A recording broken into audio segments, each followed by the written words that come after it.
If she's asked you multiple times, can you help me with this? Can you help me with that? Can you help me with this? And you're not doing it.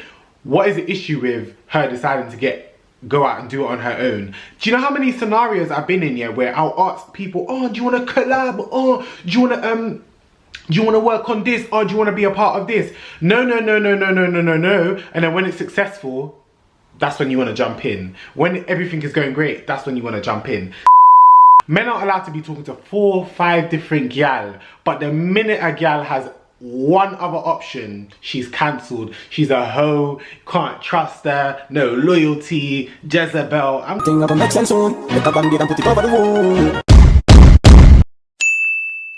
Watagwan pa, watagwan. Welcome back to my YouTube channel, guys. So by the title of this video, I'm going to be doing a Blue Therapy episode 5 recap.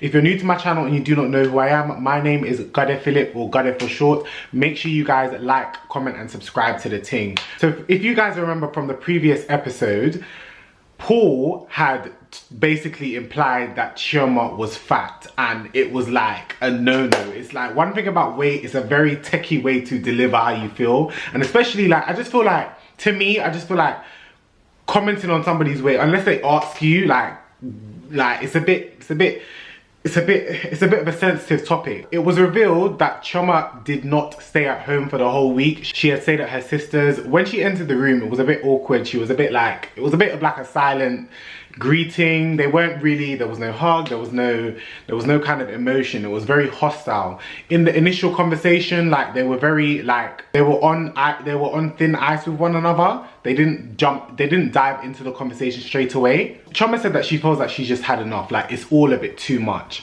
And then Paul comes with himself and says, how have you had enough when you're the one that decided to come here? And I'm just like, bro, she's decided to come here, but you've also agreed. So it's a 50-50 thing. Like, I hate when somebody proposes an idea to you and then you just blame it on them. Oh, you wanted to come here, so this is a result that you're gonna get. No, like, this is to help both of you. It's not just to help her. Like, what the hell? Chyoma basically said that in the time that she was absent, like, she just basically needed space. And for him, it just seems like space is a bit weird. But I think space is good. If I'm constantly going back and forth with someone, like, I need a break. I need 5 minutes to, like, not 5 minutes, but I need maybe a day or two to go away and come back and recollect my thoughts. Imagine they've been doing this for 3 weeks and it's not progressing. So maybe 1 week where she just blanks her mind, like, and just woosahs, then they can both come back and come with a new angle. Like, when you lot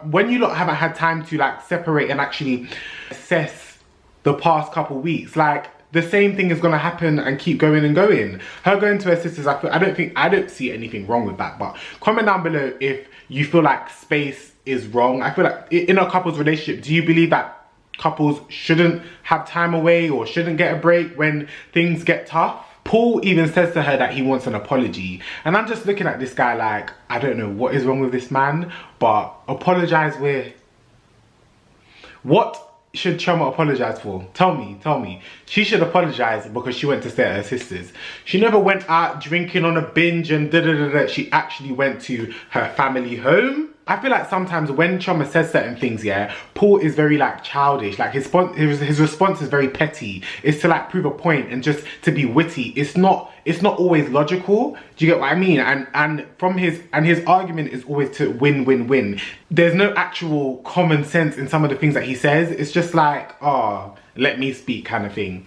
Chyoma feels like in the past 3 years he's changed, and like, obviously in every relationship people change, and you get to like, when you are actually with someone, you get to learn a lot about them. It's like when you go on holiday with someone, when you're in the same 4 walls with someone for more than 3 days, you learn a lot about them. Look at, like, reality shows. Look how quickly, like, personalities and personality traits get uncovered. So imagine living with someone for 3 years, like imagine dating somebody, and obviously they're gonna show you their good side. They're gonna show you all their amazing characteristics, but Imagine living with someone. You're gonna see their bad habits. You're gonna see them in the morning when they're grumpy. You're gonna see them when they haven't eaten. You're gonna see them when they have a bad day at work. Like, it's actually a lot. And a lot of people, and that's another thing that a lot of people don't realize. The honeymoon stage is always great because you lot don't live together. You lot don't have to see each other. Well, if you lot have an argument, you're both going to your separate houses.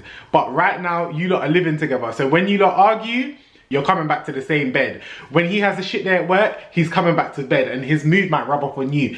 Relationships are hard, you know. Now, there was a part where they both like highlighted what they loved about each other, and basically, Chyoma gave him like great compliments. Like, she weren't even petty, she weren't even spiteful. And then he was nice, but it's like everything's a joke. Everything's a joke. But he basically said that he loves her food. Her food was one of the reasons why he fell in love with her. On to Deb and Jamal. I feel like over the past couple of weeks, yeah, all the intense kind of topics that they were dealing with kind of went in the previous weeks, but I feel like the way they entered this topic was a bit subtle. I do feel like Deb is kind of always on smoke. Like, she always is always persistent. I feel like Jamal is quite calm in terms of like his delivery and how he speaks, but I feel like his actions are still a bit. Do you get what I mean? You can't always read a person just because they're calm. Sometimes the calmest ones are the most suspect. But Jamal basically says that Deb is always checking up on him. She'll pop up at him at work, pop at him at the studio, pop at him at his friend's house,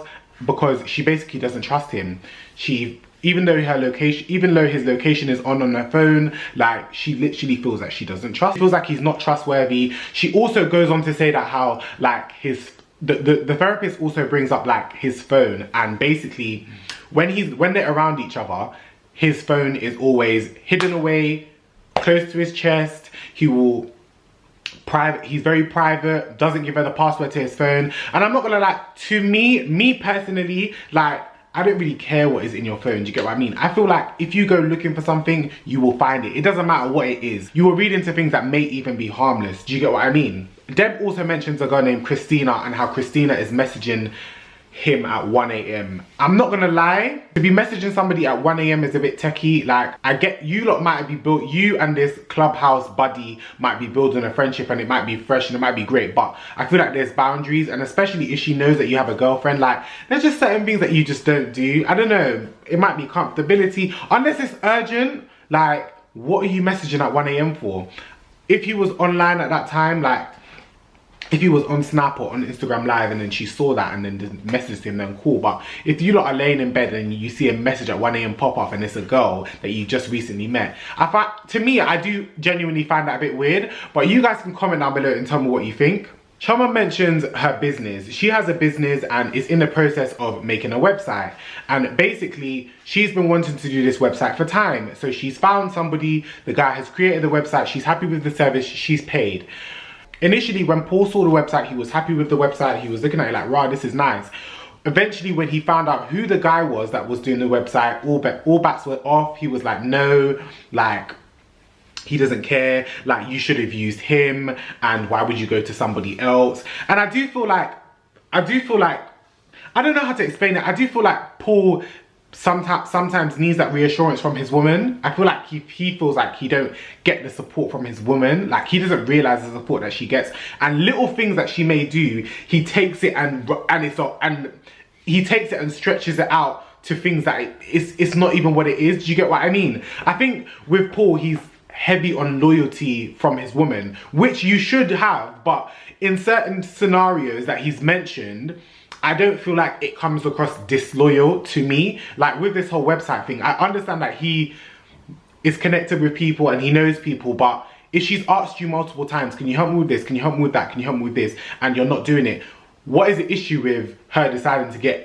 go out and do it on her own? Do you know how many scenarios I've been in here where I'll ask people, oh, do you want to collab? Oh, do you want to work on this? Oh, do you want to be a part of this? No. And then when it's successful, that's when you want to jump in. When everything is going great, that's when you want to jump in. Paul reveals that the guy that is doing Chyoma's website was a male friend of his ex. When him and his ex broke up, him and the ex started getting it on. and he feels like it's gonna be the same thing. Paul says that he feels like the guy is basically following everything that he does. Like he feels like this guy is stalking him and this guy just wants every girl that he's been with. And Chyoma's like, bro, like look how long we've been together. Like I've never stepped out on you. It's never been a that thing. So why are you hell bent on me not working with this guy? She didn't know about this initially. She basically said if you told her in the beginning that this was Wagwan and there was a conflict of interest, I'm pretty sure she wouldn't have picked him. Like the way he makes it seem is like she does things on purpose. Do you get what I mean? And then it's like when she even says like, bro, if you told me this in the beginning, do you really think I would work with him? Like he doesn't have anything to say. He's always like, hey, he's always making these noises. Like every minute, hey. Jamal brings up the fact that Deb has a male best friend, and there was an incident where the male best friend called Deb and said, oh, can you help me with this? He's in hysterics, and Deb got up hours of the night and left out. He brought that up, but I feel like it's a completely different scenario. That's actually her friend. You know him, like they've been friends from before you two met each other. So like, it's not really giving what it was supposed to give. Your reason isn't really giving what it's supposed to give. You met this woman for 5 minutes, like you met her on Clubhouse and you're discussing, you met her on Clubhouse and you're discussing work at 1 AM. Like, nah. Like, and even, no discredit to people that are on Clubhouse, but I feel like in the stages that he's in on Clubhouse, it's not work. Like Clubhouse for him right now is more networking, and he's just networking with this woman, and I feel like networking is during the day. Do you get what I mean? Not at night time. He basically justifies it by saying, he's never met her in person, it's only been an online thing. And I want to ask you guys, yeah, does that make it valid? Does that make it okay that just because they haven't met in person, that you can just keep talking to these people online? To me, I've asked so many people, yeah, about even liking Instagram pictures. Do you guys feel like there's always a motive behind communicating with somebody online? Because I have conversations with so many people online, and I don't expect the conversation to go nowhere, you know?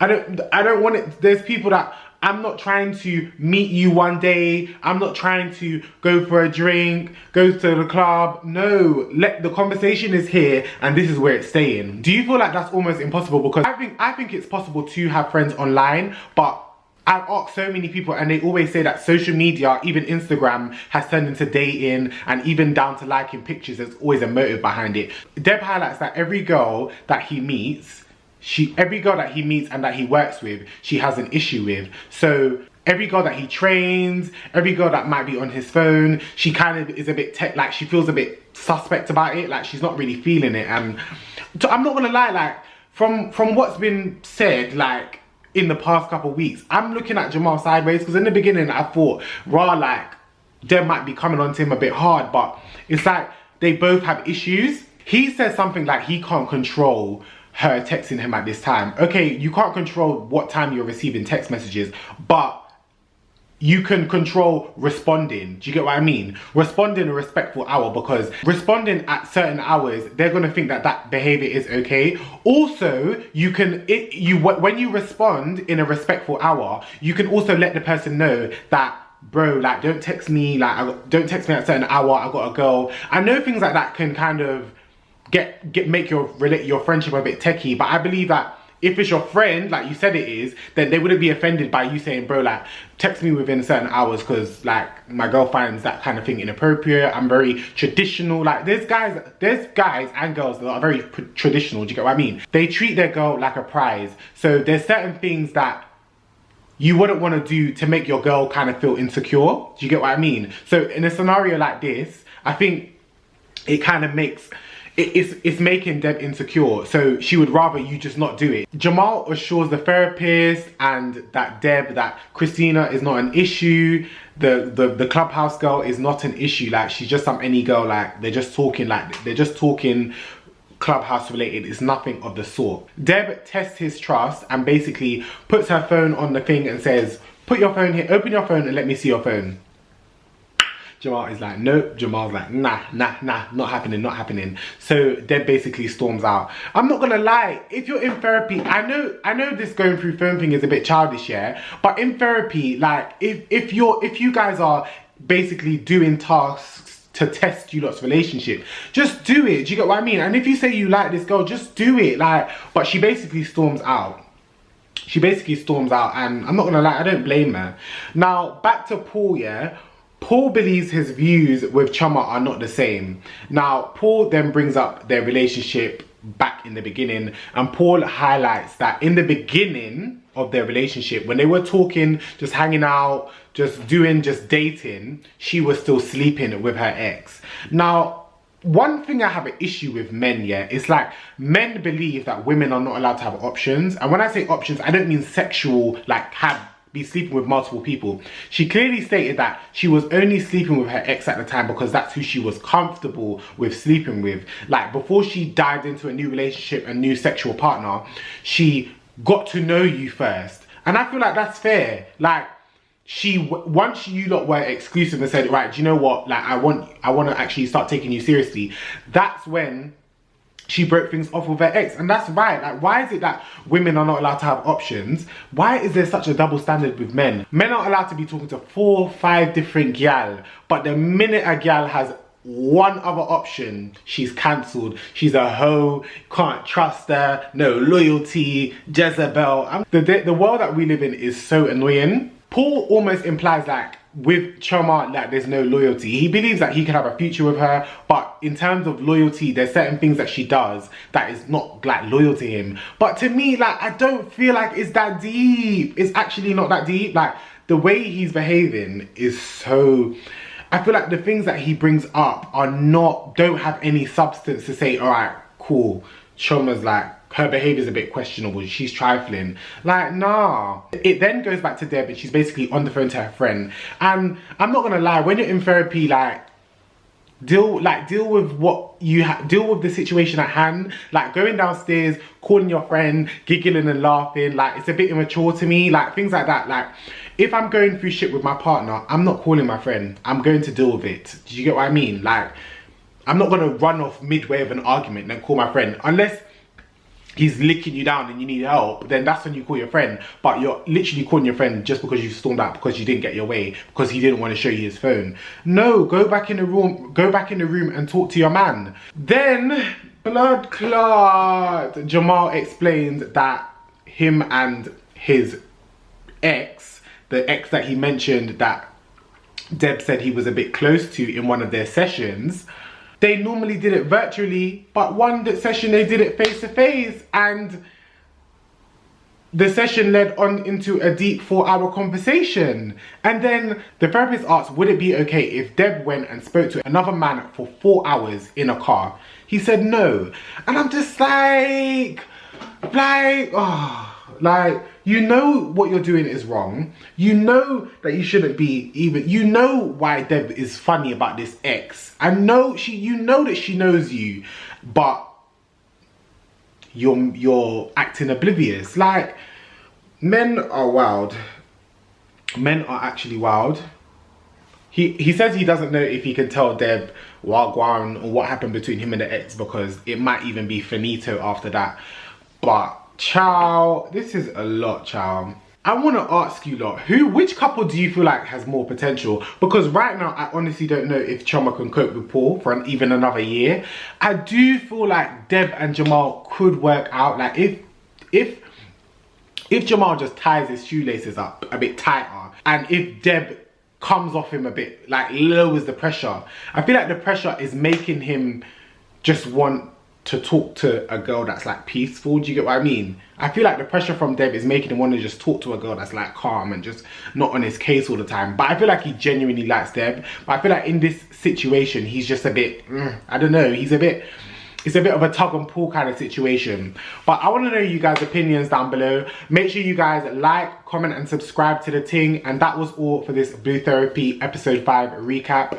Once again, my name is Phillip, or Gade for short. Make sure you guys like, comment and subscribe to the ting. Watagwan, watagwan.